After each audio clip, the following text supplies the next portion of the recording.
Hello bhai, നിങ്ങൾക്ക് dragon ഫ്രൂട്ടിനെ പറ്റി എന്താണ് അഭിപ്രായം?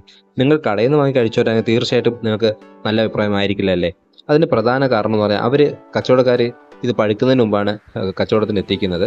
അത് കടയിലിരുന്നാണ് പിന്നീട് അത് പഴുക്കുന്നത്. അതുകൊണ്ടാണ് അതിനൊരു വാടിയ ചെവയും അതിനൊക്കെ മധുരമൊന്നും ഇല്ലാത്തത്. പക്ഷേ നമ്മുടെ വീട്ടിലൊരു പ്ലാന്റ് നട്ടുപിടിപ്പിക്കുക അല്ലെങ്കിൽ ഏതെങ്കിലും ഒരു സുഹൃത്തിൻ്റെ വീട്ടിൽ ഇതിനൊക്കെ പിടിച്ചിരിക്കുന്ന കഴിച്ചാൽ നിങ്ങളുടെ ഈ അഭിപ്രായം എല്ലാം മാറും. നല്ല ടേസ്റ്റും അതിനൊക്കെ നല്ല മധുരമുള്ള ഒരു ഫ്രൂട്ട് തന്നെയാണ് ഡ്രാഗൺ ഫ്രൂട്ട്. അത് ഏത് ഇനത്തിലാണെങ്കിലും നമ്മൾ വീട്ടിൽ നട്ടുപിടിപ്പിച്ച് ഇതിനൊക്കെ നല്ല പഴുത്ത പരുവത്തിൽ അത് വിളവെടുത്ത് കഴിക്കുകയാണെങ്കിൽ എല്ലാവർക്കും ഇഷ്ടപ്പെടും.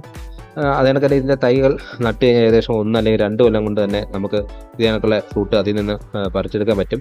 ആദ്യത്തെ കൊല്ലമൊക്കെ 1-2 കായൊക്കെ കാണും. അതിനൊക്കെ സൈസും കുറവായിരിക്കും. പിന്നീട് അങ്ങോട്ട് ഇത് ശരിക്കും പൂക്കുകയും കായ്ക്കുകയും ചെയ്യും. അല്ലെങ്കിൽ ഇതിൽ ജൈവവളമൊക്കെ കൊടുത്ത് കഴിഞ്ഞാൽ അടിപൊളിയായിട്ട് ഇത് കായ്ക്കും. ഇതിന് വേണ്ട നല്ല സൂര്യപ്രകാശമാണ്. അപ്പോൾ നിങ്ങൾക്ക് ഇതിൻ്റെ തൈ കിട്ടുമെന്ന് നിങ്ങൾക്ക് ഡ്രമ്മിലോ അല്ലെങ്കിൽ നിലത്തൊക്കെ നടാം.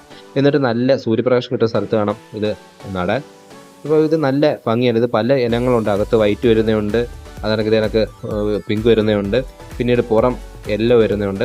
ഏതാണെങ്കിലും നല്ലൊരു നമ്മൾ വീട്ടിൽ നടുകയാണെങ്കിൽ ഇതിനൊക്കെ പഴുത്തതിന് ശേഷം കഴിക്കുകയാണെങ്കിൽ നല്ല ടേസ്റ്റാണ്. കുട്ടികൾക്കൊക്കെ നല്ലവണ്ണം ഇത് ഇഷ്ടപ്പെടും. നല്ല ഔഷധങ്ങളെല്ലാം അടങ്ങിയ ഒന്നാണ് ഡ്രാഗൺ ഫ്രൂട്ട് എന്നുള്ളത്. കുട്ടികൾക്ക് ഇതിനൊക്കെ കട്ട് ചെയ്തിട്ട് അകത്ത് ഒരു സ്പൂൺ വെച്ച് കൊടുത്തു കഴിഞ്ഞാൽ അവരിത് കോരി കഴിച്ചോളും. എല്ലാവർക്കും ഇത് ഇഷ്ടപ്പെടും. അതിനൊക്കെ ഷേക്ക് അടിച്ച് കഴിഞ്ഞാൽ നല്ല കളറാണ്, നാച്ചുറൽ കളറാണ്. അടിപൊളിയാണ് ഇത് ഷേക്ക് അടിക്കാനും ജ്യൂസ് അടിക്കാനൊക്കെ. ഇതിപ്പം നിങ്ങൾ ഇതിനൊക്കെ വീട്ടിൽ നട്ടിട്ടുണ്ടെങ്കിൽ നിങ്ങൾ തീർച്ചയായും കമൻറ്റ് ചെയ്യുക. ഇല്ലെങ്കിൽ നിങ്ങൾ ഒരു തൈയെങ്കിലും നിങ്ങളുടെ വീട്ടിൽ നടുക. ഇപ്പം മുള്ളൊക്കെ ഉണ്ട്, പക്ഷേ നല്ല ടേസ്റ്റുള്ളൊരു ഫ്രൂട്ട് തന്നെയാണ്. ഇപ്പോൾ നിങ്ങൾക്ക് വീഡിയോ ഇഷ്ടമായെങ്കിൽ നിങ്ങൾ തീർച്ചയായും ലൈക്ക് ചെയ്യുക. അതിൽ തന്നെ സബ്സ്ക്രൈബ് ചെയ്യുക. Thank you for watching.